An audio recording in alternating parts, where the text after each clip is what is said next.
So you say you want to help a neighborhood in need, and you start with what seems most obvious because it's what you hear on the nightly news: crime. You start to address crime and find out that 70% of the crimes are committed by high school dropouts. So clearly, education must be the solution. So you focus on reforming the local school. Then learn the school has incredible obstacles, including the fact that you've got some third grade classrooms with 100% turnover year over year. You go to address the instability in these homes and find out it's financial instability for lack of proper employment. And if you could only give the training and skills to folks to get better jobs, but then learn that the gap there is so great, you're back to square one.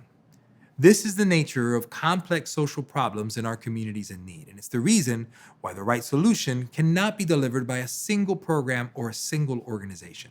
The fact is that today, what is required are broad cross-sector collaborations with multiple organizations from the nonprofit, government, business sectors coming alongside to work in unique partnerships that go beyond just your typical collaboration to something that has now become known as collective impact, a specific framework for community interventions that are built on partnerships with cross-sector organizations. The definition of collective impact requires 5 elements. Number 1, a common agenda, a single vision or goal that aligns the efforts of every organization involved. Number 2, shared measurements, data-based, evidence-based approaches to gathering information and reporting out in order to hold every party accountable. 3, to have aligned activities so that your work picks up where mine leaves off and our work collectively adds up to the final vision for a long-term impact. 4th, the idea of having continuous communication throughout, so that data and narratives intertwined provide us the context for successful work.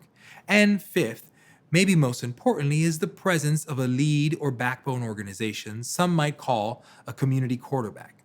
This is an organization often independently funded that takes on the responsibility of making sure that those elements are in place in the partnership.